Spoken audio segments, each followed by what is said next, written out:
Menteri Hukum dan HAM Yasona Laoly menerbitkan peraturan tentang pembebasan narapidana melalui proses asimilasi atau integrasi. Program ini sebagai upaya pencegahan penyebaran COVID-19 dari dalam lapas. Dalam rapat kerja secara online antara Kemenkumham dan Komisi 3 DPR, Menteri Hukum dan HAM Yasona Laoly menyampaikan Peraturan Menteri Hukum dan HAM Nomor 10 Tahun 2020 tentang program asimilasi dan integrasi dalam rangka pencegahan dan penanggulangan COVID-19 di lapas. Narapidana kasus narkotika dengan masa pidana 5-10 tahun ke atas, 10 tahun ya. Dan 5 tahun sampai 10 tahun, karena kalau sudah 10 tahun ke atas itu benar narkoba besar, kami tidak memberikan peluang itu, ya. Karena di 10 tahun masih ada tingkat kurir, ya, dan ada mishap juga di sini karena kesalahan penggunaan pasal dan lain-lain. Narapidana kasus narkotika dengan masa pidana 5-10 tahun dan telah menjalani 2/3 masa pidananya akan kita berikan asimilasi di rumah, ya. Masa pidana diperkirakan sekitar 15.482. Kita perkirakan. Per hari ini datanya. Mungkin nanti bertambah hari akan bertambah jumlahnya. Narapidana tindak pidana korupsi yang berusia 60 tahun ke atas yang telah menjalani pidana 2/3 masa pidana sebanyak 300 orang. Ya.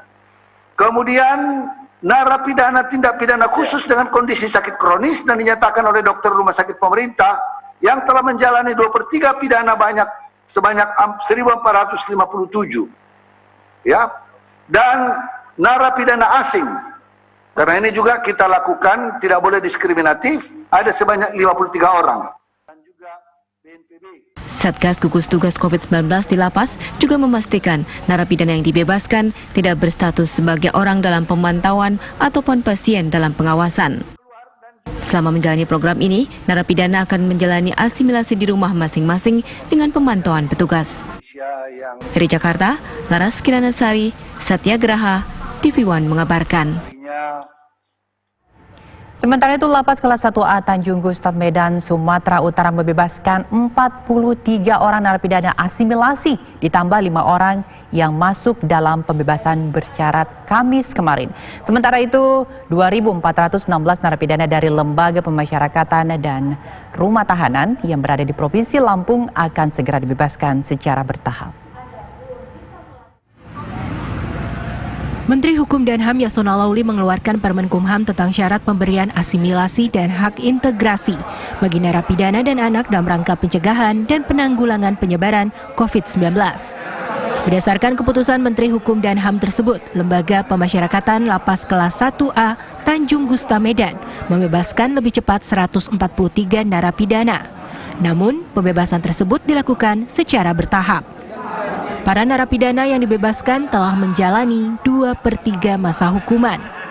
Hari ini, lapas membebaskan 43 orang narapidana asimilasi, ditambah 5 orang yang masuk dalam pembebasan bersyarat atau PB.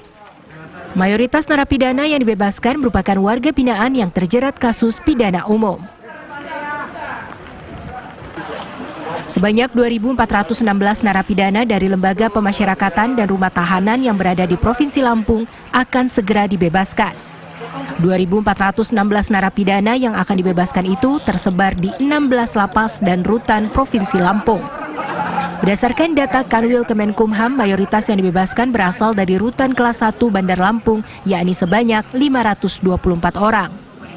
Narapidana yang akan dibebaskan sebelumnya diajukan oleh kepala lapas maupun kepala rutan yang ada di Provinsi Lampung.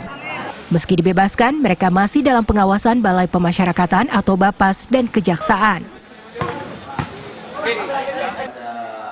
62 narapidana atau warga binaan Lapas Kelas 2A Banyuwangi yang sudah menjalani 2/3 masa tahanan hingga tanggal 31 Desember 2020 dibebaskan bersyarat.